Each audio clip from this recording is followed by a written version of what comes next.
Hola, buenas tardes a todas, a todos. Es un gusto estar en esta tarde con ustedes y poder dar paso a una más de las conferencias magistrales que este séptimo seminario del CIE tiene para todas y todos ustedes.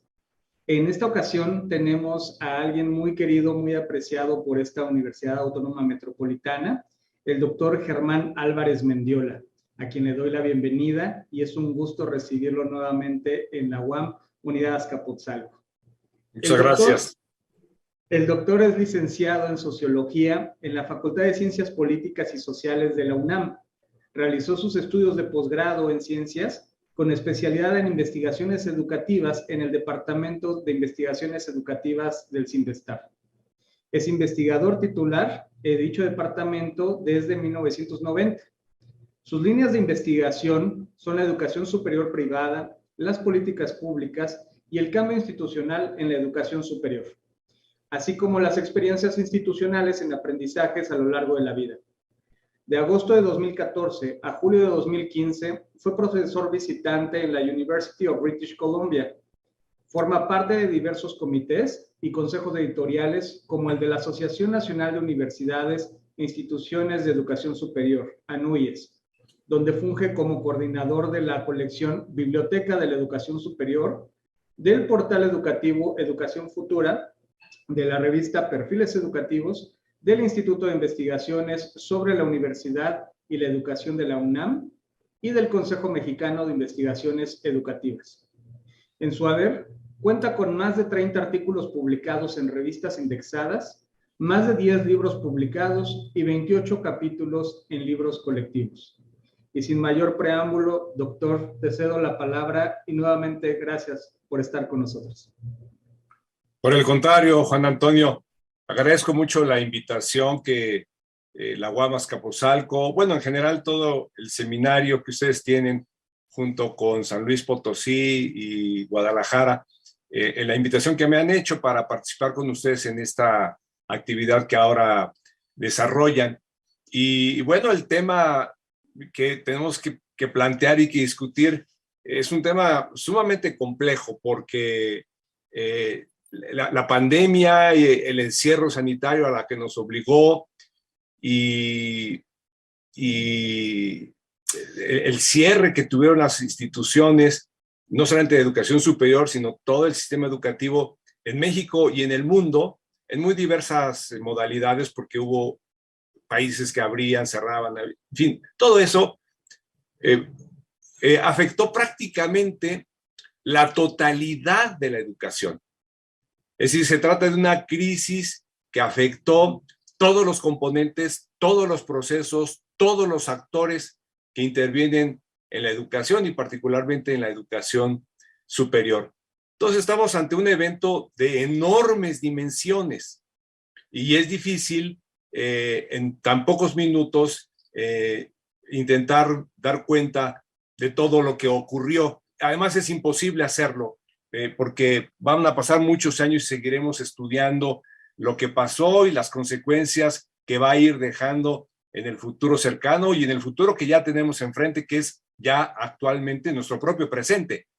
Entonces, yo intenté organizar algunas ideas que creo que pueden ayudar a no a dar un marco de entendimiento global, porque como decía, eso es muy complejo, pero sí a ofrecer algunas propuestas de elementos que requieren ser discutidos y desde mi punto de vista, que tiene una gran importancia discutirlos, analizarlos, para a partir de ahí generar comprensión de lo que ha ido ocurriendo y sobre todo propuestas para caminar. Entonces, si me lo permiten, voy a compartir la presentación que tengo. Está aquí. No sé si se vea bien. Lo voy a poner en modo pantalla completa. Sí, perfecto. ¿Cómo se ve ahí? ¿Se ve bien? Perfecto. Perfecto. Bueno, entonces, yo intentaré ir aterrizando las ideas sobre lo que va a ocurrir, lo que está ocurriendo ahora y lo que va a ocurrir próximamente. y no tanto sobre lo que ocurrió específicamente en la pandemia, porque de eso se ha escrito bastante. Yo creo que la pandemia generó, como decía hace un momento, un contexto completamente nuevo, una situación límite, una ruptura, o como dice Emilio Tenti, un sociólogo muy querido en la investigación educativa argentino, una suspensión de la realidad, es decir, como si todo lo que normalmente venía ocurriendo de repente dejara de ocurrir y algo nuevo que no comprendimos rápidamente estaba ocurriendo.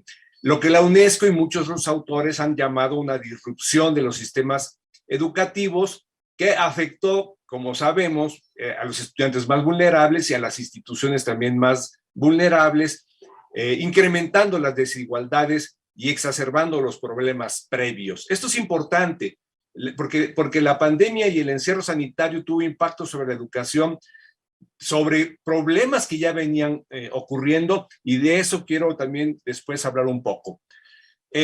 Y esta irrupción de la pandemia, con esta suspensión de la realidad y la suspensión de las actividades, etcétera, implica un movimiento muy rápido, muy caótico de las relaciones entre la política pública, las tecnologías disponibles, las instituciones educativas, diversos actores como los estudiantes, los profesores, las propias autoridades universitarias y sin duda las familias y sus hogares. Fue un evento que impactó todo esto, ¿no?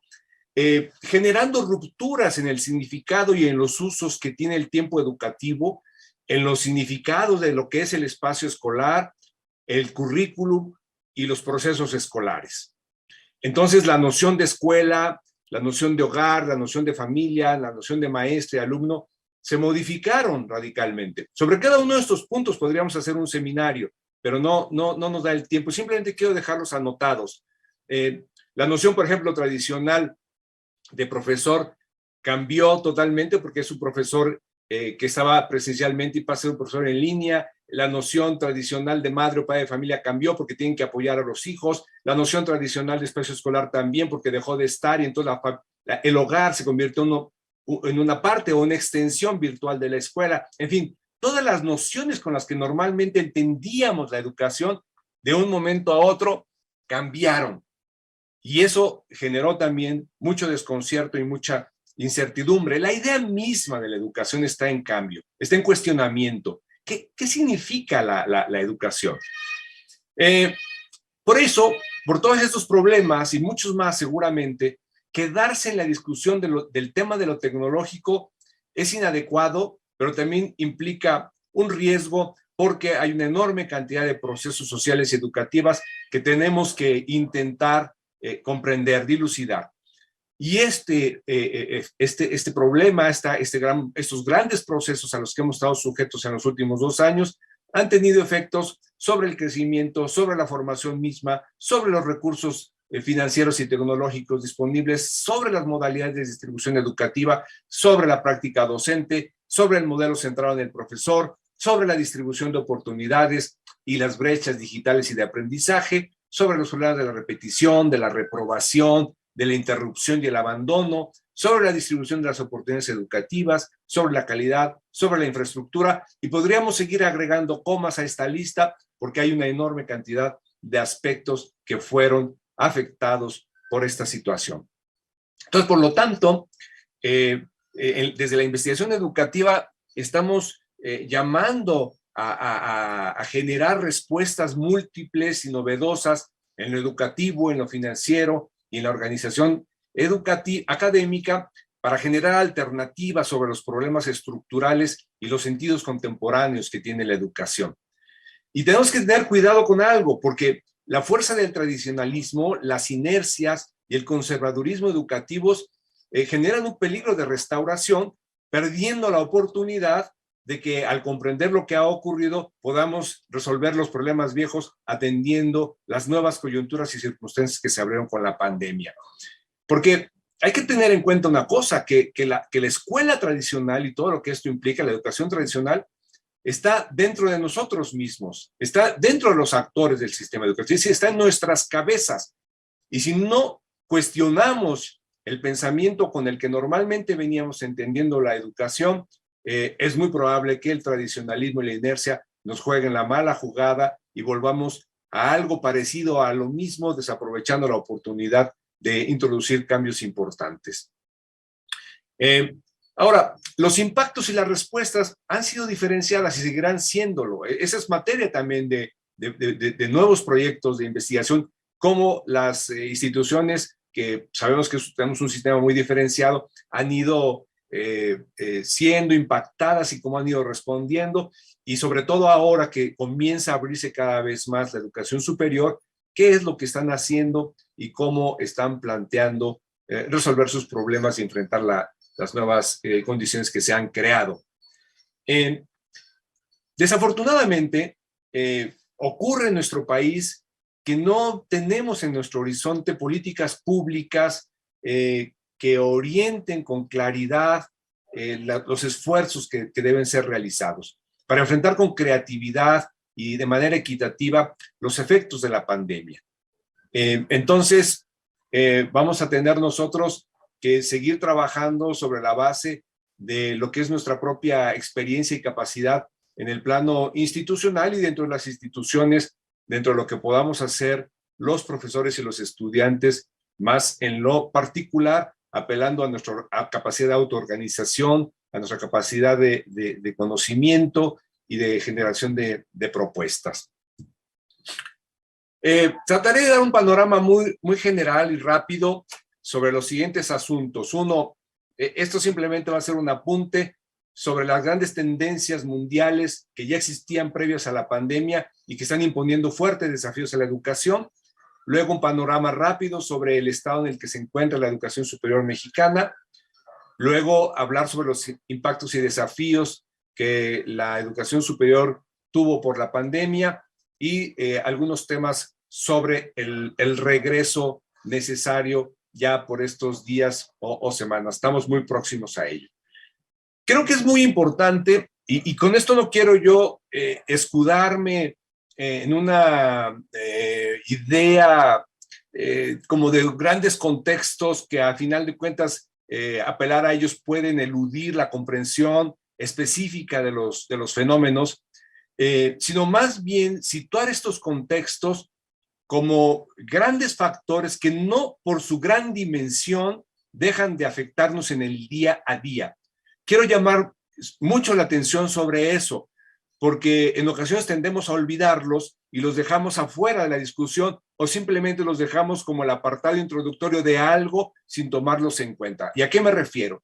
La digitalización es un fenómeno que viene ocurriendo desde hace tiempo y está en nosotros, y sin embargo ha ido desarrollándose sobre todo en países como México de una manera demasiado espontánea, muy reactiva ante las demandas y ante las necesidades que se estaban planteando, con muy pocos planes para poder enfrentar ese fenómeno que tiene implicaciones de muy diverso tipo, por supuesto financieras y de recursos, pero no solamente en eso, sino también culturales, sociales, educativas, de interacción, comunicativas, en fin, políticas, etcétera. Otro fenómeno de gran importancia que yo englobo en la posverdad, pero incluye también los movimientos anticientíficos, antivacunas y todo eso, es decir, el apelar a recursos ficticios de información para argumentar en favor de una determinada posición, principalmente de tipo ideológica o de creencia. Los problemas que tenemos con la democracia, con la corrupción y con la pérdida de confianza en el tejido social, que son de enorme importancia. Sabemos que es lo único que tenemos nosotros para poder convivir en paz, que es la democracia, que es la transparencia, que es un ambiente libre de corrupción y que es sobre todo la generación de confianza en los diversos espacios en los que convivimos, que tienden cada vez más a erosionarse. Otros procesos también muy grandes de carácter estructural, pobreza y desigualdad, que afectan sobre todo a países como México, que vivimos una enorme desigualdad social y económica. Tenemos los problemas del calentamiento global, que nos afectan día con día. México está comenzando a sufrir afectaciones en los litorales, en los regímenes de lluvia, problemas de la escasez de agua, en fin, contaminación atmosférica, una enorme cantidad de problemas relacionados en torno al calentamiento global, que lo tenemos aquí a la vuelta. De tal manera que tener presente las propuestas que hagamos para la educación en general y la educación superior tener presentes estas grandes tendencias nos va a ayudar a nosotros a hacer que nuestra educación sea de mayor calidad, sea más pertinente y que las formaciones que ofrezcamos hagan que nuestros estudiantes puedan insertarse no solamente de manera más productiva, sino también de manera más proactiva y más solidaria y cooperativa para intentar resolverlos.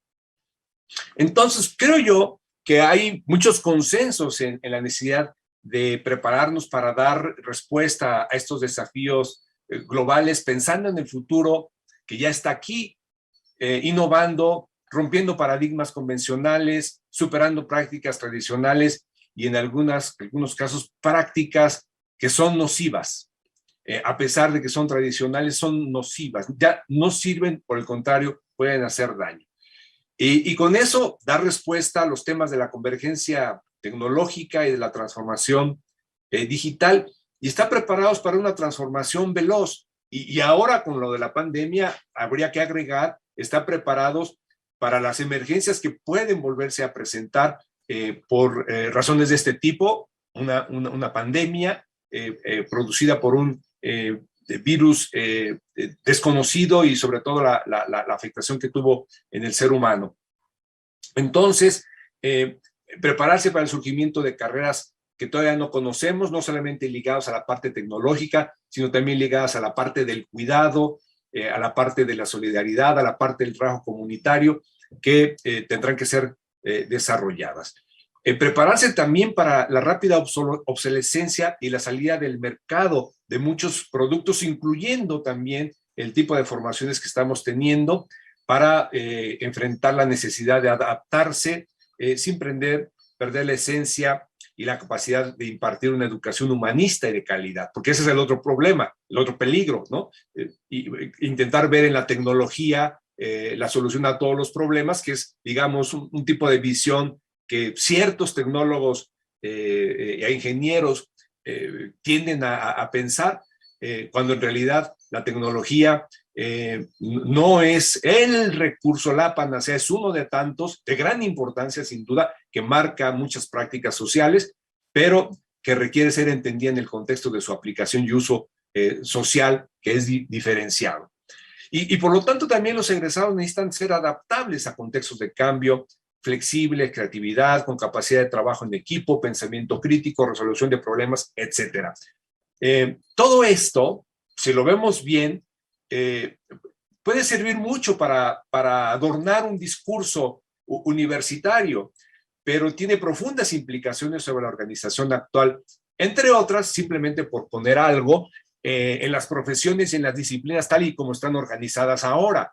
Ustedes saben que las disciplinas no solamente son conjuntos de conocimientos establecidos, sino también son personas, son asociaciones, son revistas, son congresos y son muchos intereses también. Entonces las disciplinas van a resistirse, como de hecho se han resistido a este tipo de propuestas, aunque en sus documentos las tengan también. Y eso se observa, por ejemplo, cuando se proponen cambios curriculares. Todas las disciplinas quieren estar presentes y suponen, sienten, quieren que su disciplina tenga un peso mayor o por lo menos igual que otras tantas, aunque no necesariamente se requieran en determinada formación. Por ejemplo, los debates que hay en la educación básica en torno al peso que deben tener los contenidos disciplinarios. Todo el mundo dice que hay que reducirlos, se hacen revisiones curriculares y terminan aumentando los contenidos, aún con el discurso de la reducción.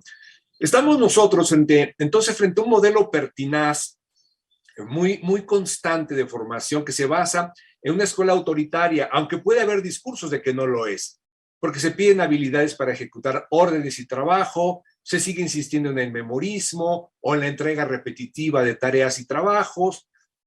Sí, hay un perfil profesional muy ligado al profesional tradicional o a la disciplina científica, que tiene el estudiante que ser preparado desde el inicio y así hasta el final. Es como una especie como de túnel en donde no hay salidas intermedias, y eso se refleja, por ejemplo, en la inexistencia de un auténtico sistema de créditos o en la portabilidad de créditos de una institución a otra, etcétera, ¿no? Los currículos son secuencias de materias, a veces conectadas, pero también muchas veces seriadas, lo cual impide un uso flexible del currículo por parte de los estudiantes. Sigue habiendo una idea de evaluación de aprendizaje a través de la medición de exámenes, con muy poca retroalimentación, muy poco en lo que se ha llamado la evaluación formativa, es decir, como parte del proceso necesario de la formación que tienen los estudiantes, más que la parte esta sumativa de cuánto aprendiste y por lo tanto cuánto cumpliste y por lo tanto tienes o no tienes derecho a terminar la materia o el semestre o la carrera determinada.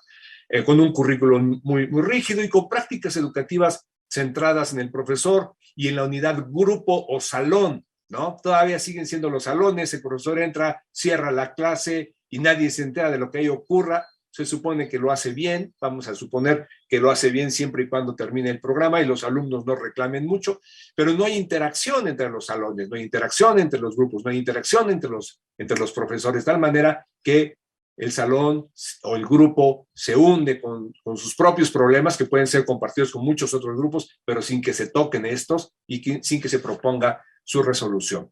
Con una excesiva carga académica, ya lo comenté, Francisco Marmolejo, un estudioso de la educación superior y un promotor de cambios muy activo a nivel mundial, ha señalado, por ejemplo, que en México los currículos tienen un 40% más de contenido que los currículos de Estados Unidos, lo cual es una barbaridad y además está centrado en contenidos, en piececitas de conocimiento más que en habilidades, competencias o como se le quiera llamar, pero que nos remite a la capacidad que los alumnos pueden desarrollar en sus formaciones para integrarse creativamente en el mundo social y productivo, ¿no?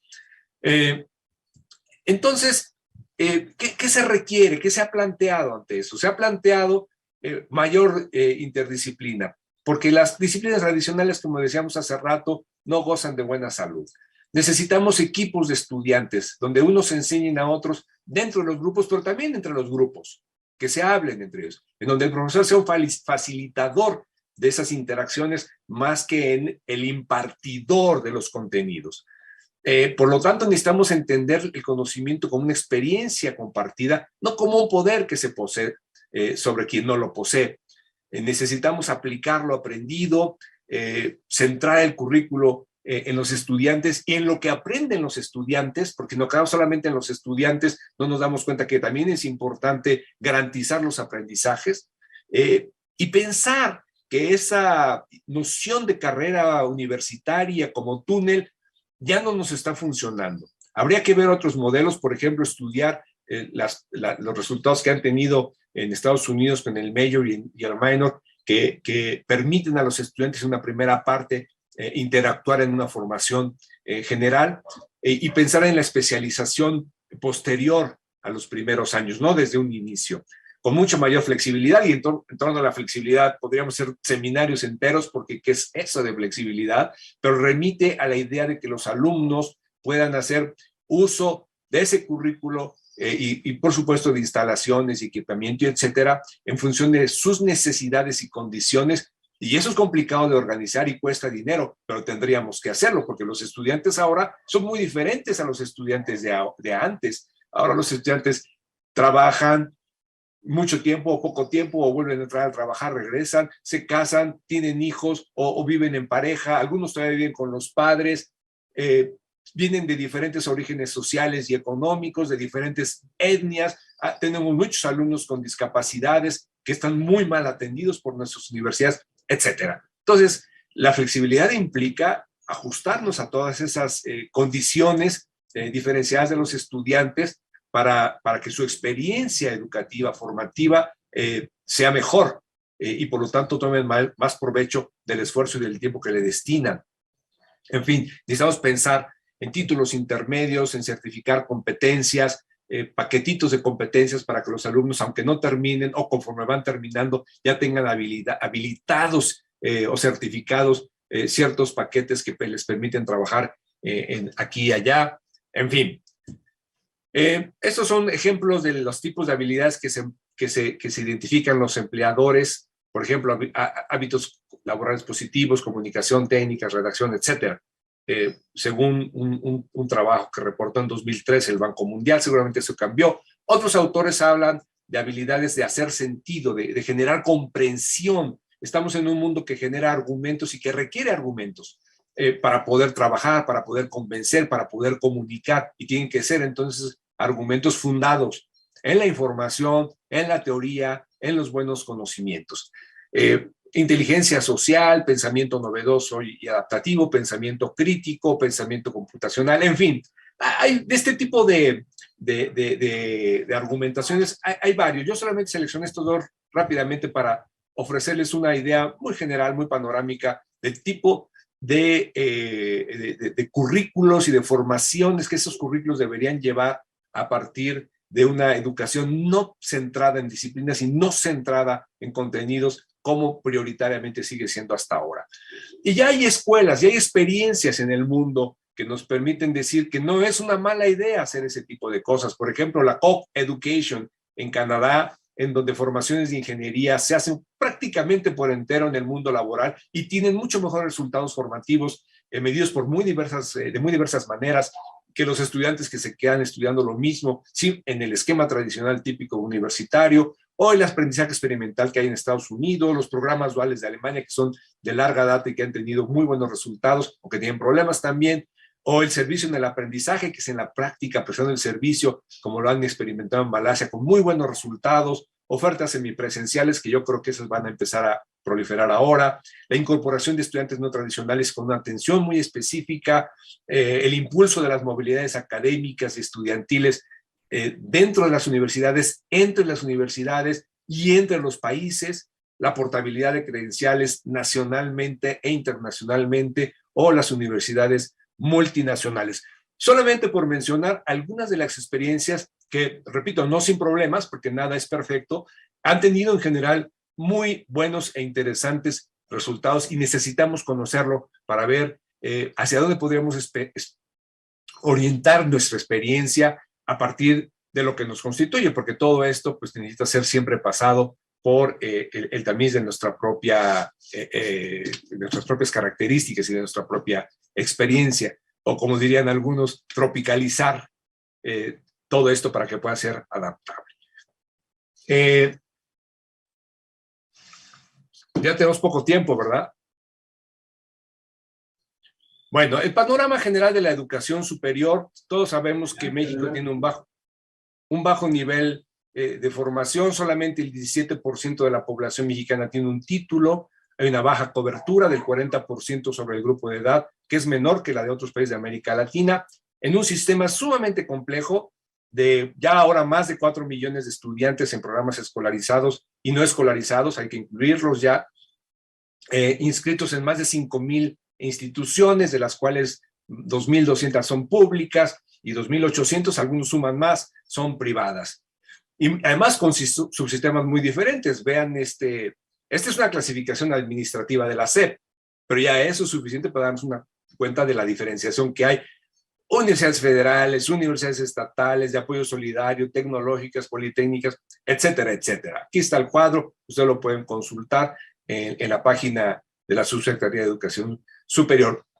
Y dentro de cada una de ellas, a su vez, muchas diferencias también, de calidad, de opciones formativas, de tipo de estudiantes que reciben, etcétera. Los subsistemas hacia el interior también se diferencian. Es una matrícula principalmente de licenciatura, con un porcentaje todavía pequeño en posgrados, aunque está creciendo muchísimo, con muy bajo nivel de coordinación intersistémica, sin movilidad entre subsistemas. Eso ya lo he subrayado 2 o 3 veces en mis palabras anteriores, de tal manera que no tenemos un auténtico sistema de educación superior. Eso que llamamos sistema de educación superior es una manera de decir el conjunto de las instituciones que imparten algún título, alguna formación en este nivel educativo. Es una educación superior que se dirige principalmente a los sectores más ricos de la sociedad, a pesar de que crecientemente llegan a la educación superior hijos de familias de los sectores, de los primeros deciles de ingresos de la población mexicana, pero solamente el 8.5% de los jóvenes de esos deciles asisten a la educación superior, cuando representan el 21% de todos los jóvenes, mientras que el 28% de los jóvenes de los deciles más ricos asisten a la educación superior, y solamente representan el 12% de todos los jóvenes. Ahí es donde se ve la enorme desigualdad a partir de este indicador, que es deciles de ingreso. También hay desigualdades geográficos en la cobertura. Por ejemplo, la Ciudad de México tiene una tasa bruta de cobertura del 95%, que contrasta terriblemente con el 20% que tienen Guerrero, Oaxaca y Chiapas, que apenas llegan, ¿no? Y además, la oferta que se tiene se concentra en las principales ciudades o las medianas ciudades, y eso también en Guerrero, Oaxaca y Chiapas. Es decir, el comportamiento fractal de la desigualdad, ¿no? Conforme nos vamos metiendo a los distintos niveles, vamos viendo que la desigualdad se va reproduciendo en una imagen fractal, ¿no? Además, también hay una enorme desigualdad en la calidad, y eso también impacta a las privadas porque hay instituciones privadas de muy buena calidad y una enorme cantidad de instituciones privadas de muy mala calidad, que peyorativamente se le han llamado las patito, las de garage, las de azotea, etcétera, con una muy baja eficiencia terminal, tasas de abandono, entre comillas, del 8.9%, datos del 19%, y con una eficiencia terminal sobre los titulados menor al 30%. Además, también la desigualdad se ve en la distribución de los financiamientos públicos. El costo per cápita en educación superior, por ejemplo, es 200% mayor que en la educación básica, cuando en otros países es apenas un poco mayor del 50%. Es decir, hay una concentración relativa mayor en la educación superior que en otros niveles educativos. Pero también podríamos verlo en la educación superior entre instituciones que tienen un subsidio público mucho mayor medido per cápita que otras, lo cual también genera un conjunto de desigualdades muy grandes. También tenemos un acceso muy limitado y muy desigual a las tecnologías de la información y la comunicación. No repito esos datos que ya han sido muchas veces citados en distintas presentaciones. A inicios del gobierno actual, entonces, ¿qué tenemos? Bueno, los gobiernos anteriores habían tenido políticas centradas en cobertura, calidad educativa, evaluación, globalización e internacionalización. Luego, la Núñez fue poco a poco poniendo otros como gobernanza, responsabilidad social y financiamiento plurianual, que más o menos tocaban la agenda pública de gobierno, pero no completamente. En el gobierno actual se conservó cobertura y evaluación, pero calidad se hizo a un lado, lo mismo que globalización e internacionalización, por ser considerados asuntos del neoliberalismo. Según los documentos oficiales, la columna que ustedes tienen a la izquierda son los objetivos del gobierno federal: brindar atención prioritaria a grupos históricamente discriminados, garantizar el derecho a una educación laica, gratuita, inclusiva, pertinente y de calidad, garantizar la obligatoriedad y gratuidad de la educación media y superior, y asegurar que los planes y programas de estudio sean relevantes para los desafíos del siglo XXI. Esos son los objetivos. En general, a mí me parecen bastante incompletos, pero loables. Y los instrumentos que hay son las universidades Benito Juárez, las becas para estudiantes de escasos recursos, la eliminación de fondos para la financiación de la ampliación de la matrícula y en general de todos los recursos extraordinarios. Solamente quedan 2 programas de 19 que llegaron a ser en el 2015. La reforma del artículo 3, donde se introdujo la gratuidad y la obligatoriedad, sin un otorgamiento de un fondo, del fondo para la gratuidad, porque está sujeto a disponibilidad presupuestaria, y la desaparición de los fondos extraordinarios que ya comenté. Entonces, hay muchos cambios discursivos con las críticas al liberalismo, algunas continuidades y muy pocos instrumentos de política pública. Otros temas que se han colocado en la agenda pública, pero no de política pública, que es la política de gobierno, porque de hecho hay muy poca política pública en este gobierno, son los temas de la violencia de género. Si ustedes recuerdan, en el 2019 muchas instituciones de educación superior estuvieron tomadas, y todavía en el 2020, aún con pandemia, algunas instituciones tenían chicas ejerciendo su derecho a la protesta, tomando las instituciones.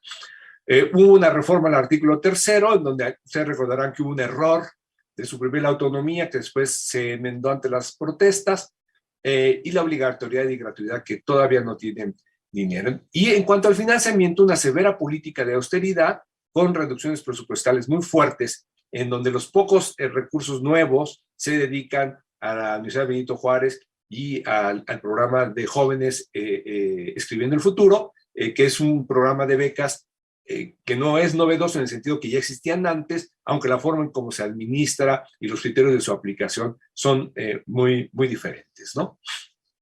Hubo esa agenda legislativa, ya comenté, del artículo 3º, y se emitió una Ley General de Educación Superior, esa fue ya en pandemia, que implica un avance en la coordinación de las autoridades, aunque hay todavía poca gobernanza en el sentido estricto, gobernanza, desde una definición, digamos, de teoría de la política pública, nula regulación sustantiva de la educación privada, se han resistido a regular el exceso de lucro que tienen las universidades y la falta de retorno de ese lucro a las instituciones privadas, no se les quiere tocar. Hay unos avances, digamos, de definición normativa de criterios de política pública que no se han traducido en política pública, y hay una correcta definición de los recursos ordinarios porque incluye aquellos rubros que antes los recursos extraordinarios incluían, solamente que eso no ha significado que el dinero que se daba en recursos extraordinarios se restituya bajo los recursos ordinarios. Y la propuesta de un sistema de evaluación que ya ha sido, ya ha sido pues dado a conocer, ¿no? Bueno, entonces, cuando llega la pandemia, se plantea un nuevo escenario. Por un lado, hay una continuidad, ¿no? Políticas de austeridad y desmantelamiento de los fondos extraordinarios que ya comentamos. Y luego las instituciones se vieron obligadas, después de un breve periodo de azoro, de incertidumbre, se vieron obligadas a implementar educación virtual sin que tuvieran los recursos frescos para poderlo hacer con la mayor calidad y rapidez posible. Cada institución le hizo como pudo. Lo mismo que cada estudiante le hizo como pudo, y lo mismo que cada profesor le hizo como pudo, lo mismo que cada familia le hizo como pudo. Fíjense, qué paradoja, ¿no? Es neoliberalismo puro.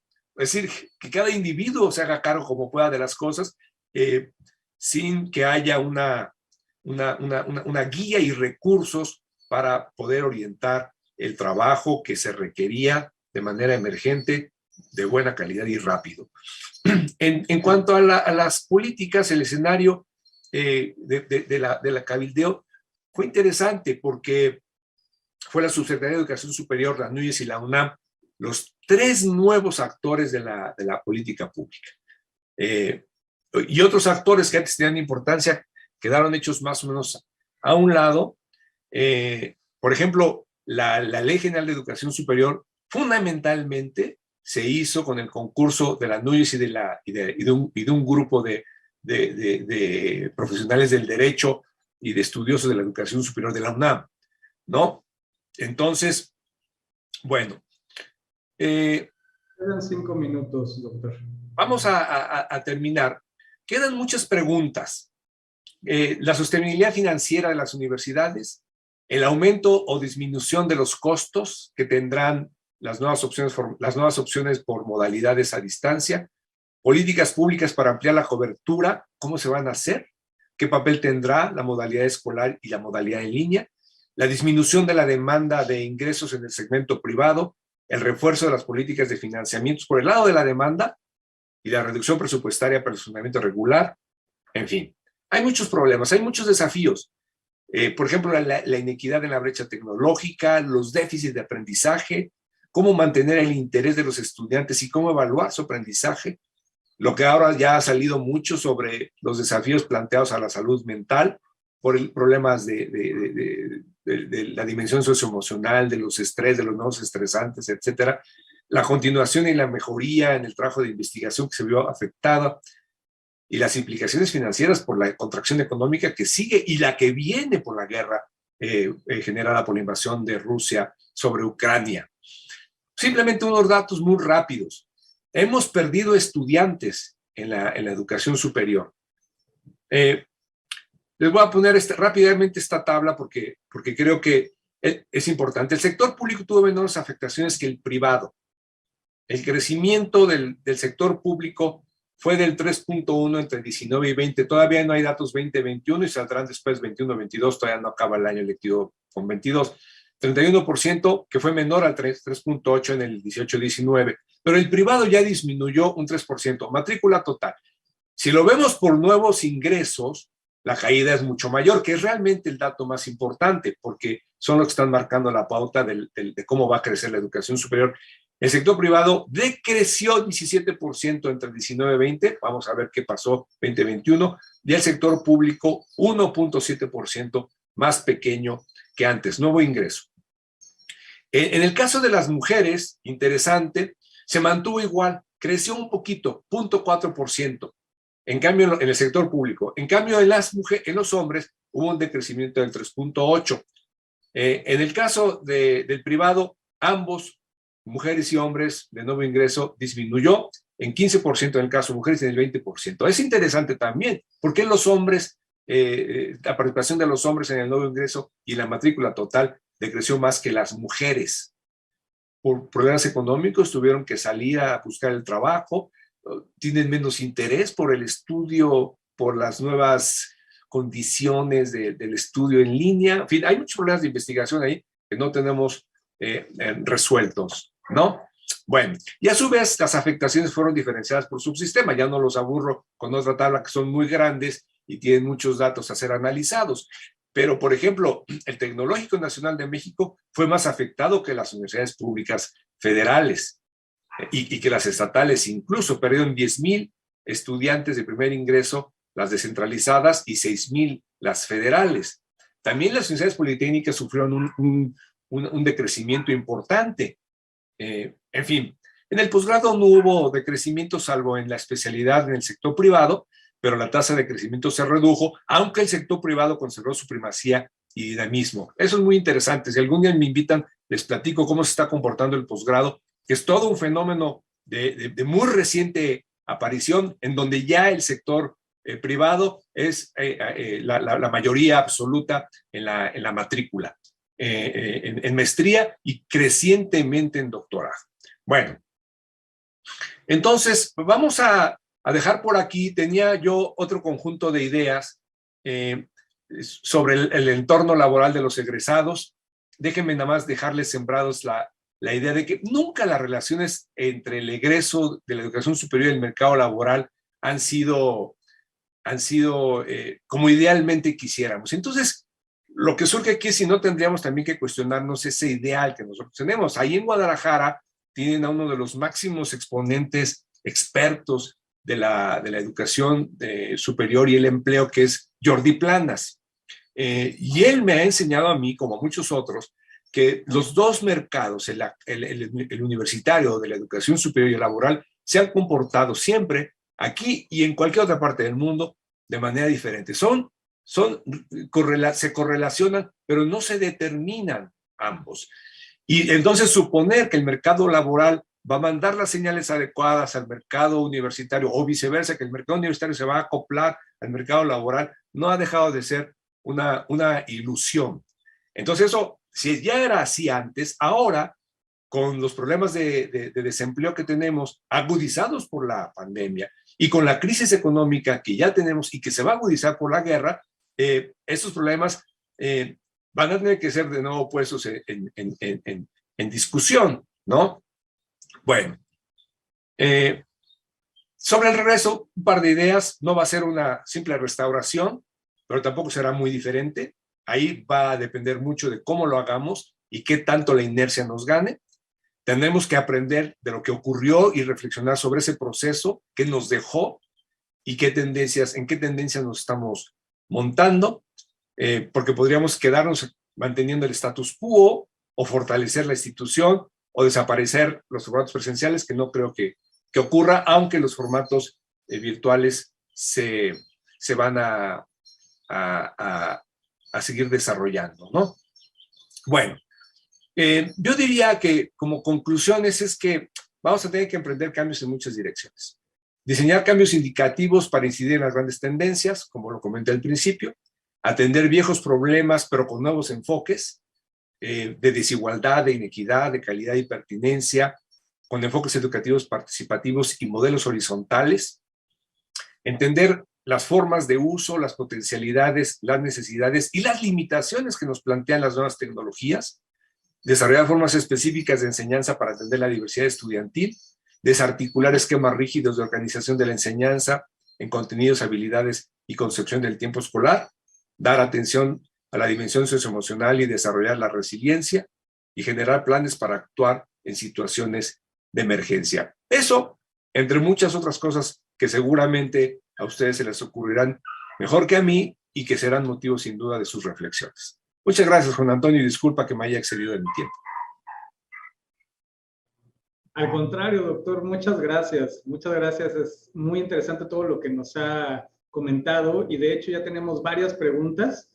En este sentido, entonces, decirle, le voy a ir diciendo en grupo de 3 preguntas. La primera, ante este panorama de cambio, ¿considera que las instituciones de educación superior estamos preparadas para afrontar la normalidad post-pandemia o seguimos actuando bajo el esquema de prueba y error? Y en tal caso, ¿considera que el esquema híbrido replicará las viejas prácticas de la escuela tradicional o sí estamos preparados para generar un cambio real?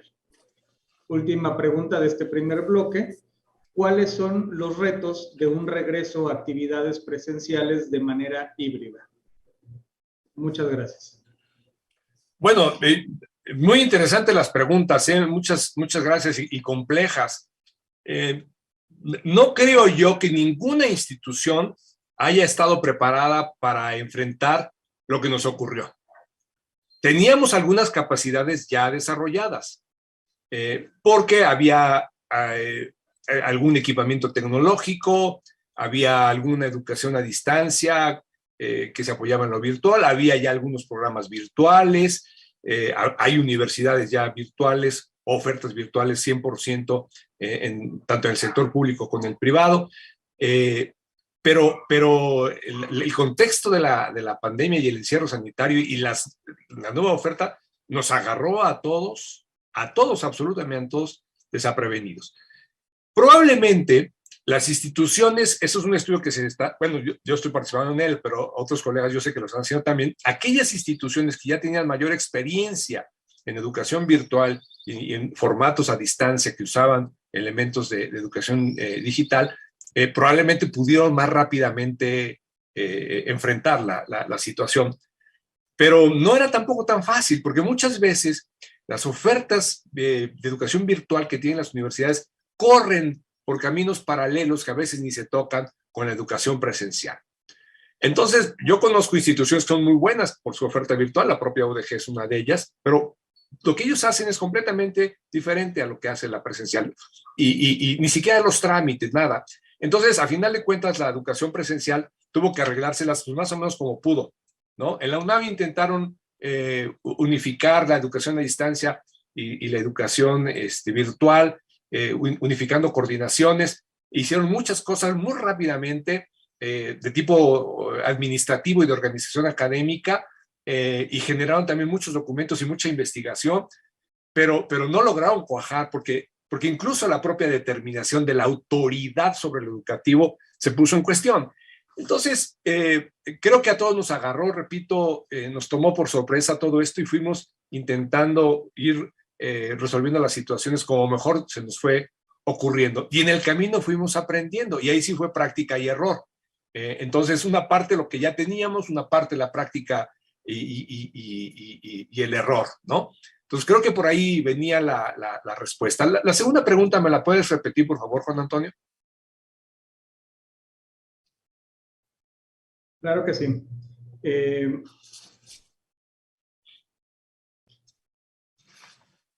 ¿Considera que el esquema híbrido replicará las viejas prácticas de la escuela tradicional o sí estamos preparados para generar un cambio real? Bueno, ese es el riesgo. El riesgo es el esquema híbrido, repita lo tradicional. De hecho, esto que llamábamos educación virtual durante la pandemia, no era propiamente educación virtual como se entiende con ciertos currículos, plataformas, bueno, todo el diseño instruccional, la forma en cómo se trabaja la docencia, en fin, la forma en cómo se evalúa. Eso es un modelo, eso no se pudo implementar. No se pudo implementar. Entonces lo que hubo fue clases como las de siempre, pero a través de este medio, ¿no? Y bueno, como las de siempre, pues dejaron de ser como las de siempre, porque el medio ya las modificó, pero era más o menos lo mismo, ¿no? El profesor llegaba y se echaba un rollo, los alumnos, dependiendo de las reglas del profesor o de la escuela, prendían o apagaban la cámara, algunos sí lograron más o menos seguir el paso de todo eso, otros no, en fin, fue sumamente complicado. Por eso el tema de los aprendizajes, de la pérdida de aprendizajes, que ya no lo toqué porque me brinqué la transparencia, pero hay una pérdida de aprendizajes, es algo que tenemos que ver qué ocurrió. Y ya el tiempo no lo podemos recuperar, porque el tiempo que se fue, pues se fue, punto. Pero, ¿cómo hacer para recuperar lo que no se aprendió? Creo que eso es muy importante. Y luego la otra es que si estamos preparados para cambiar, yo creo que en general el ser humano siempre se debate entre una capacidad para cambiar y una capacidad para no cambiar. Uno mismo como persona, ¿no? Y es diferente también por géneros. Las mujeres tienden a ser más fácilmente adaptables y cambian más fácilmente que los hombres. Pero también eso depende de las culturas, ¿no? Depende del lugar en donde estemos, de nuestra clase social, depende de muchas cosas.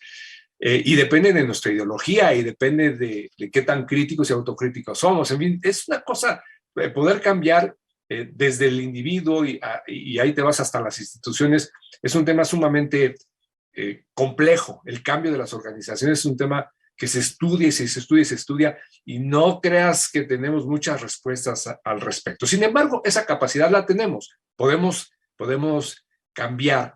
¿En qué medida? Yo creo que depende de muchas cosas. Una de ellas es que seamos capaces de entender lo que nos ha estado pasando y lo que nos está pasando, que tengamos una perspectiva de largo plazo, pero para actuar hoy en función de los grandes problemas que tiene la humanidad como humanidad, tratando de ir rompiendo y venciendo intereses creados de grupos de corporaciones, y ahí incluyo a las disciplinas y a las profesiones, para abrir la experiencia.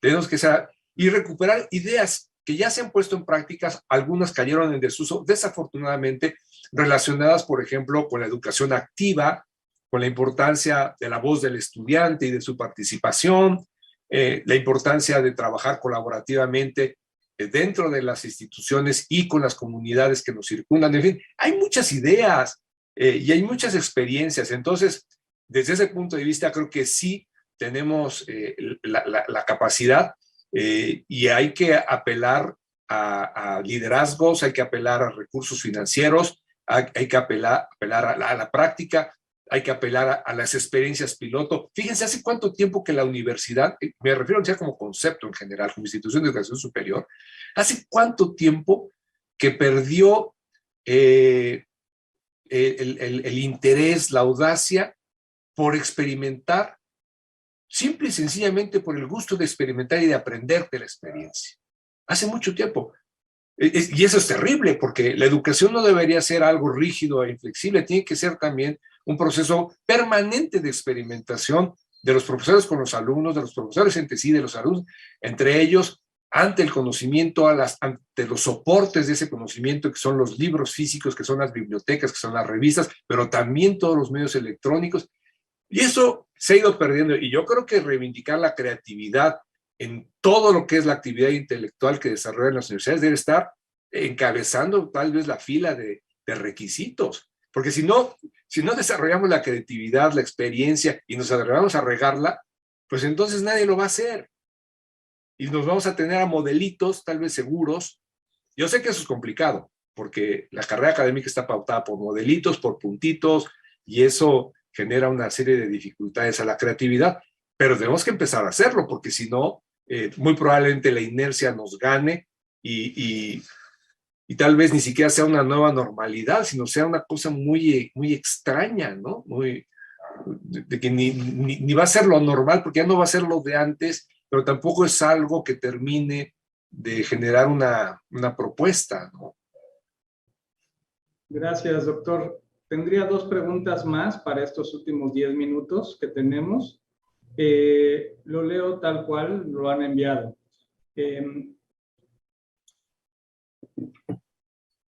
¿Cuál es su opinión sobre la evaluación del aprovechamiento de los estudiantes y su impacto en la calidad educativa? Bueno. Sí, adelante. No, bueno, sobre la evaluación, yo lo comenté en mi ponencia, tal vez no fui lo suficientemente claro o enfático. Yo creo que necesitamos cambiar nuestro concepto de evaluación y tendríamos nosotros que pensar que hay una evaluación que es necesaria para medir en dónde están los alumnos en términos de lo deseable, de conocimientos, de habilidades, de técnicas, de herramientas, de instrumentos, etcétera, todo lo que se pueda medir, pero sobre todo tiene que ser una evaluación que forme parte del propio proceso formativo.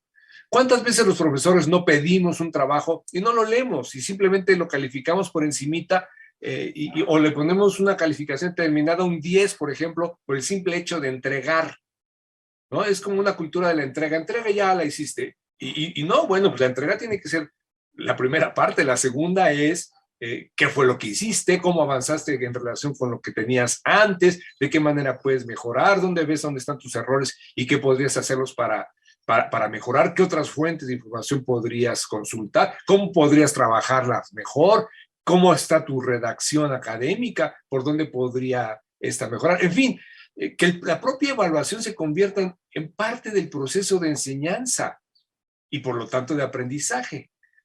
Pero no, o sea, cuando no es esto, entonces la evaluación termina siendo una evaluación pues totalmente ficticia, ¿no? Es decir, te mido hoy un determinado resultado y pues, yo no sé si realmente eso se quedó o no se quedó, no importa. Entonces se vuelve algo como medio burocrático, como administrativo, rutinario y la verdad, pues de muy poco interés, ¿no? De muy poco interés intelectual y de muy poco interés formativo. Correcto. En este sentido, doctor, algo que nos manifiestan también es lo siguiente.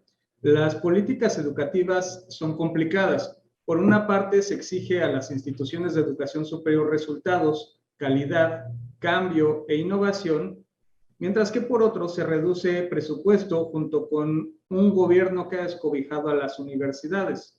¿Cómo mediar con problemas nuevos con prácticas antiguas? Esa es una pregunta muy, muy interesante y muy importante, porque ese tipo de demandas sobre resultados no las vamos a dejar de tener, van a seguir insistiendo en ello, y el gobierno, pero también los padres de familia y los propios estudiantes y la sociedad, digamos que dar buenos resultados en términos de la formación, en términos de los productos científicos o humanísticos o sociales que produzcamos. En fin, todo eso es necesario en términos de la vinculación con la comunidad, etcétera. Eso no los podemos quitar. El problema es que tal vez la noción de resultados es la que tengamos que cambiar. Es decir, sin renunciar a esa responsabilidad que la tenemos, ¿cómo concebimos nosotros ahora qué es la formación? ¿O qué debe ser la investigación? ¿Qué tipo de productos tenemos que ofrecer, que proponer? Y eso es una discusión que está pendiente en nuestras universidades. Ya he insistido más en la parte de la formativa, pero también en la parte de la investigación es algo que tenemos, qué tipo de posgrado se requiere, etcétera. Y el problema de la falta de recursos, vamos a tener que hacer dos cosas. Una, desarrollar mucho la creatividad para poder trabajar, porque no nos queda otro remedio. Y por otro lado, también ejercer nuestra lucha por la ampliación presupuestaria. Pero no podemos esperarnos a que nos amplíen para hacer cosas, ¿no? Entonces, es algo que tenemos que hacer ya. Yo creo que en principio tendrán que ser las autoridades universitarias las que encabecen esa lucha, pero también tendrán que ser los profesores y los estudiantes de manera independiente quienes lo hagan, porque si no, el gobierno no nos va a dar el recurso, eso está clarísimo, no nos va a dar el recurso, porque tiene otras prioridades que no es el motivo ahorita de discusión, pero la educación no lo es y la educación superior aún menos. Entonces, tenemos que dar la lucha.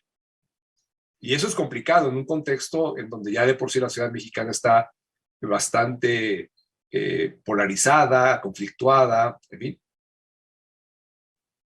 Muchas gracias, doctor. La realidad es que esta conferencia que nos da nos deja muchas reflexiones, pero además también creo que da la pauta para analizar mucho más. Hay evidentemente muchos retos. En lo personal, algo que guardo de lo que nos está diciendo es repensar cómo recuperar eso que no se aprendió.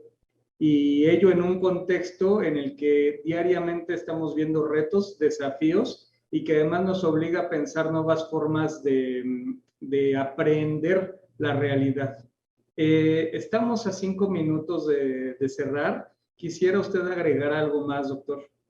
No, simplemente reiterar mi agradecimiento y subrayar la importancia de abrir toda esta discusión sobre lo que estamos ya ahora viviendo, en términos de entenderla, de comprenderla, de generar conceptos para conocerla, de generar investigación para conocerla, pero también de generar propuestas con un sentido, no voy a usar la palabra innovador, pero sí con un sentido de cambio sobre lo que se requiere ahora hacer en la formación de los estudiantes, cuestionar lo que hemos venido haciendo desde hace tiempo que no está funcionando, abrirnos. Creo que estamos en una época en donde abrir el pensamiento, abrir las estructuras, abrir las corporaciones, es ya un imperativo. De otra manera, vamos a seguir encerrados en nosotros mismos, viviendo en estos túneles que nada más tienen una salida sin que se comuniquen, y con una forma de relación bastante sectaria, bastante excluyente, y en muchos casos también muy poco tolerante ante los demás. Doctor, muchas gracias. Gracias por su participación, gracias por estar aquí. Le reiteramos, esta es su casa. Bienvenido una vez más aquí, es un gusto. Y a todas las personas que nos están acompañando en esta transmisión, les señalamos que a continuación, a partir de las 5:30 de la tarde, vamos a dar inicio al primer taller, bueno, a los primeros talleres que se van a llevar a cabo. Cada una de las personas participantes tiene ya las indicaciones para que pueda acudir a las salas del taller. Solamente las personas participantes que ya se han inscrito son quienes podrán ingresar a estas salas.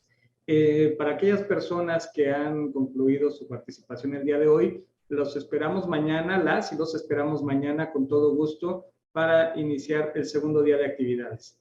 Que tengan todas y todos ustedes una buena tarde y les enviamos un cordial saludo desde la Unidad Azcapotzalco de la Universidad Autónoma Metropolitana.